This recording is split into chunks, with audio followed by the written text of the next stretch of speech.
ఆయన అరెస్ట్ చేసి జైల్లో పెట్టారు. ఇప్పుడు ఏమైంది? 18 రోజుల్లో ఆయన బయటకు వచ్చాడు. ఈరోజు వైఎస్ఆర్ కాంగ్రెస్ పార్టీలో కానీ రాష్ట్రంలో కానీ ట్రెండింగ్లో ఉన్నటువంటి హీరో, సూపర్ హీరో ఎవడంటే అంబటి రాంబాబు గారు.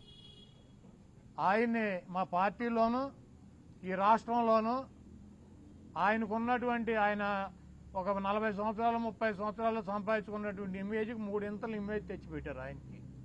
కాబట్టి మీరు ఇంత దుర్మార్గంగా వ్యవహరిస్తున్నా కూడా, మీరు అప్రజాస్వామ్య పద్ధతిలో వైఎస్ఆర్ కాంగ్రెస్ పార్టీని అణచివేయాలని చెప్పి ప్రయత్నిస్తున్నా కూడా, మీరు జైల్లో పెట్టినటువంటి ఏ వ్యక్తి కూడా రాజకీయాలు వదిలేసి పారిపోలేదు.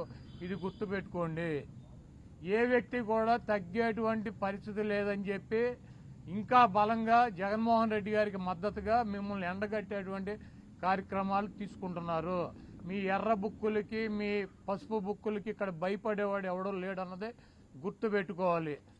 నిన్న లోకేష్ చెబుతున్నాడు, జగన్మోహన్ రెడ్డి గారి పేరు రాశారా అని అడిగితే, జగన్మోహన్ రెడ్డి గారి పేరు ఉందో లేదో మీ త్వరలో తెలుస్తుంది. మీ మామయ్య బాలకృష్ణ గారి డైలాగ్ ఒకటి ఉంటుంది, నాకు నువ్వు ఎదురొచ్చినా నీకే ప్రమాదం, నేను ఎదురొచ్చినా నీకే ప్రమాదం. అలాగే ఆ బుక్లో నువ్వు లోకేష్, నువ్వు జగన్మోహన్ రెడ్డి పేరు రాసినా నీకే ప్రమాదం, లేకపోతే జగన్మోహన్ రెడ్డి గారు ఏదైనా బుక్లో నీ పేరు రాసినా నీకే ప్రమాదం.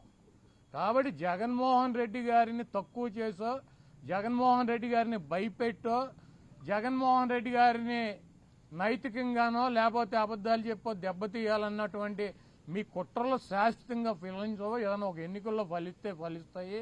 అదేవిధంగా అంబటి రాంబాబు గారు లాంటి స్వచ్ఛమైనటువంటి నికార్స్ అయినటువంటి వైఎస్ఆర్ కాంగ్రెస్ పార్టీకి, జగన్మోహన్ రెడ్డి గారి కుటుంబానికి అండగా ఉన్నటువంటి వ్యక్తుల్ని మీరు ఇబ్బంది పెట్టడం వలన భవిష్యత్తులో దెబ్బకు దెబ్బ మీరు కూడా ఇటువంటి ఇబ్బందులను ఫేస్ చేయాల్సినటువంటి పరిస్థితి తప్పకుండా ఉంటుంది. వాటన్నిటినీ తట్టుకొని నిలబడగలమన్నటువంటి శక్తి సామర్థ్యాలు కనుక మీకున్నాయంటే రండి, దమ్ముగా వచ్చి మమ్మల్ని ఏం చేయాలనుకుంటున్నారో, రాంబాబు గారినో నన్ను లేకపోతే మాట్లాడే వాళ్ళని ఏం చేయాలనుకుంటున్నారో చెయ్యండి. అయితే పక్కగా ఒకటైతే చెబుతున్నాను, జగన్మోహన్ రెడ్డి గారు ఇక్కడ ఉన్నది మీ పిరికి చేష్టలకి, మీ ఉడత ఊపులకి బెదిరేటువంటి ప్రసక్తి ఉండదు. 2029లో జగన్మోహన్ రెడ్డి గారు మళ్ళీ ముఖ్యమంత్రి అవుతాడు. మేమందరం జగన్మోహన్ రెడ్డి గారికి అండగా ఉంటాం. మీరు ఎన్ని ఇబ్బందులు పెట్టినా, మీరు ఆఖరికి జైల్లో పెట్టినా, మమ్మల్ని ఏం చేసినా కూడా మేమైతే వెనక్కి తగ్గేటువంటి పరిస్థితి లేదు. జగన్మోహన్ రెడ్డి గారు ఇచ్చినటువంటి ప్రతి పిలుపుకి స్పందిస్తాం. ఆయన చెప్పినటువంటి ప్రతి కార్యక్రమానికి మేము ముందుంటాం. ఇటువంటి పిచ్చి చేష్టలు మానేసి, కల్తీ పాలు తాగి రాజమండ్రిలో చనిపోయారు ఎంతమంది? 7. టపాకాయలు తయారు చేస్తా కాకినాడ వేటపాలెంలో 21 మంది చనిపోయారు. శ్రీకాకుళంలో మంచినీళ్లు తాగి కల్తీ అక్కడ చనిపోయారు. మీకు సిగ్గు శరం ఉంటే ఇది చూసుకోండి. ఇటువంటి కార్యక్రమాలు జరగకుండా, ప్రజలు ఇబ్బంది పడుతున్నటువంటి ఇబ్బందులు చూడకుండా ఇవన్నీ అంబటి రాంబాబు గారిని 18 రోజులు, వాళ్ళని వంశీని 145 రోజులు, చెవిరెడ్డి భాస్కర్ రెడ్డిని 208 రోజులు, లేకపోతే జోగి రమేష్ని 81 రోజులు, లేకపోతే రేపు నన్ను ఒక 100 రోజులు పెట్టిన వైఎస్ఆర్ కాంగ్రెస్ పార్టీకి ఏమీ కాదు. మేము కూడా వెనక్కి తగ్గేటువంటి పరిస్థితి ఉండదు. మిమ్మల్ని ప్రజల్లో ఎండగట్టడం ఖాయం. రేపు జగన్మోహన్ రెడ్డి గారు ముఖ్యమంత్రిగా ఈ రాష్ట్రంలో అధికారంలోకి వచ్చిన తర్వాత ఈ కార్యక్రమాలు చేసినటువంటి అధికారులను కానీ, వాళ్ళకి తొత్తులుగా పనిచేసి మా ఇళ్లు పగలు కొట్టించినటువంటి అధికారులను కానీ, వాళ్ళకి అడుగులకు మడుగులు ఎత్తి ఫిజికల్గా అంబటి రాంబాబు గారు లాంటి ఎక్స్ మినిస్టర్లని ఫిజికల్గా అరెస్ట్ చేయాలన్నటువంటి వ్యక్తులు కానీ ఎవరిని వదిలిపెట్టేటువంటి పరిస్థితి ఉండదు. జగన్మోహన్ రెడ్డి గారు చెప్పినట్టు 7 సముద్రాల అవతలు ఉన్నా కూడా తీసుకొచ్చి వాళ్ళందరికీ తగిన పనిష్మెంట్లు, శాస్త్రులు జరుగుతాయి 100%. ఎవరు కూడా వైఎస్ఆర్ కాంగ్రెస్ పార్టీ నాయకులు కానీ కార్యకర్తలు కానీ ఆధారపడవద్దు. అందరం కలిసి ముందుకెళ్దాం. గువాడవానా? గువాడవా, ఓకే.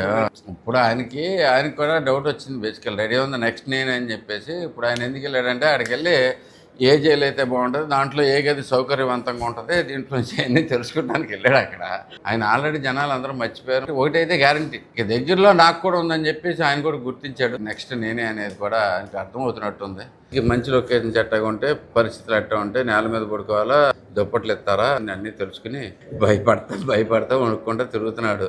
రెడ్ బుక్ అంటున్నాడు. ఏంటో దానికి ముందు దాని స్పెల్లింగ్ కూడా తెలుసుకోమని చెప్పండి, తర్వాత రెడ్ బుక్ గురించి మాట్లాడచ్చు, ఏం ప్రాబ్లం లేదు. 2019లో ప్రజలు మోసపోయారు. ఈయన వచ్చి ఏదో చేస్తాడు, అట్లీస్ట్ ఏం చేయలేకపోయినా కానీ ఉన్నదన్నా కంటిన్యూ చేస్తాడనే ఉద్దేశంతో మనకి ఏదో ఇంకేమైనా వేరే పథకాలు ఏమైనా ఇస్తాడనే ఉద్దేశంతో ఏమైనా కొంచెం ప్రజలు మోసపోయారు.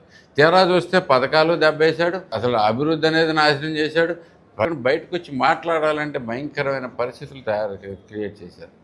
2029లో మళ్ళీ వస్తాము, మేము వస్తాము ఇక్కడ కళ్ళగా అంటే ఇంకెవరైనా చేయలేరు. మీకు మళ్ళీ ఇంకోటి స్పష్టంగా చెబుతున్నా, ఆయన అరెస్ట్ చేయాలి అనేది మా ఉద్దేశం కాదు. మాకంత ఇంట్రెస్ట్ లేదు, జనాలు మర్చిపోయారు. ఆల్రెడీ వాళ్ళు తప్పులు చేసి ఉంటే దానికి తగ్గట్టుగానే చట్టం తన పని తను చేసుకుపోద్ది. కానీ మేము ప్రత్యేకంగా అయితే కనుక దాని మీద ఫోకస్ పెట్టించాలి. తను చేసిన పాపాలన్నీ ఇప్పుడు బయటకు వస్తున్నాయి, బేసికల్లీ ఏదో ఒకటి అవుతుందనే ఉద్దేశంతో ఆ భయంతో ఉన్నాడు.